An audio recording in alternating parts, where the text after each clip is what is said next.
السلام علیکم ورحمۃ اللہ وبرکاتہ۔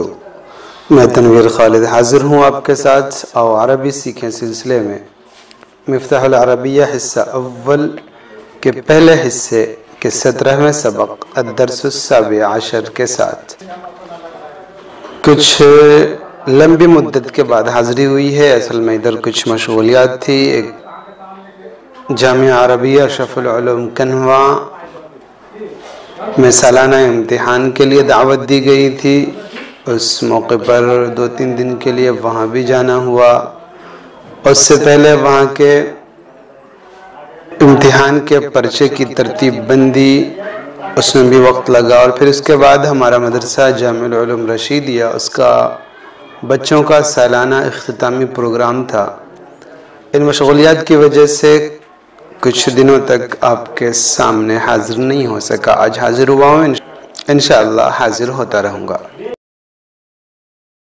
تو یہاں پر ہے مندرجہ ذیل جملوں میں خالی جگہوں کو مناسب الفاظ سے پر کیجئے۔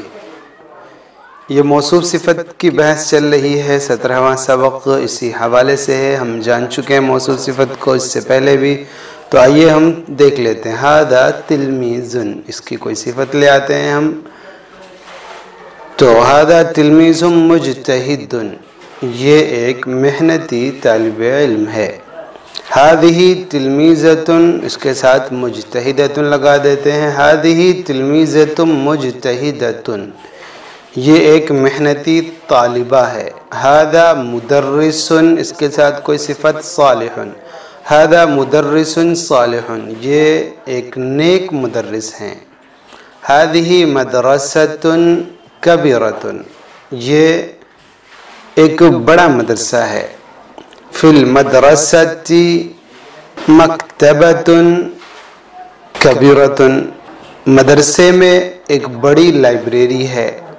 فی المکتبۃ کتب کثیرۃ، لائبریری میں بہت سی کتابیں ہیں۔ فی الکتب دروس سہلۃ، دروس کی صفت سہلۃ، یہ بات جان چکے ہیں آپ کہ غیر ذوی العقول کی جمع واحد مؤنث کے حکم میں ہوتی ہے، اس لیے سہلۃ سے کام چل جائے گا۔ تو فی الکتب دروس سہلۃ، کتابوں میں آسان اسباق ہیں۔ علی الشجرۃ عصفور، عصفور گوریا چڑیا، تو عصفور بہت چھوٹی سی ہوتی، چلیے صغیرون ہی لگا دیتے ہیں۔ علی الشجرۃ عصفور صغیر، درخت پر چھوٹی چڑیا ہے۔ ھذہ مدینۃ، اس کے ساتھ لگا دیتے ہیں قریبۃ۔ ھذہ مدینۃ قریبۃ، یہ قریبی شہر ہے۔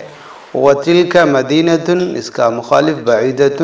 وتلک مدینۃ بعیدۃ، اور وہ ایک دور دراز کا شہر ہے، وہ دور والا شہر ہے۔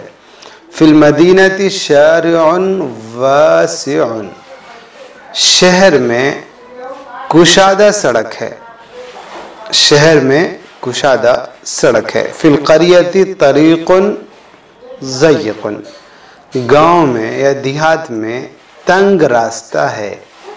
فی یدہ کتاب، اس کی کوئی صفت لے آتے ہیں تو جدید لے آتے ہیں، چلیے۔ فی یدہ کتاب جدید، اس کے ہاتھ میں نئی کتاب ہے۔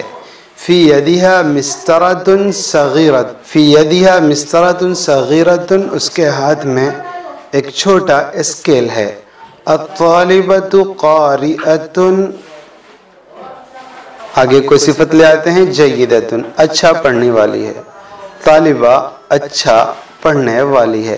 التلمیذ، اب اس کی کوئی صفت لاتے ہیں تو الف لام بھی لگانا ہے اس صفت پر، تو التلمیذ المجتہد کاتب، محنتی طالب علم لکھ رہا ہے، لکھنے والا ہے۔ تو یہ سبق بہت آسانی سے الحمدللہ پورا ہو گیا۔ اگلا سبق بھی بہت آسان ہے، لیکن اتنے پر اجازت دیں۔ والسلام علیکم ورحمۃ اللہ وبرکاتہ۔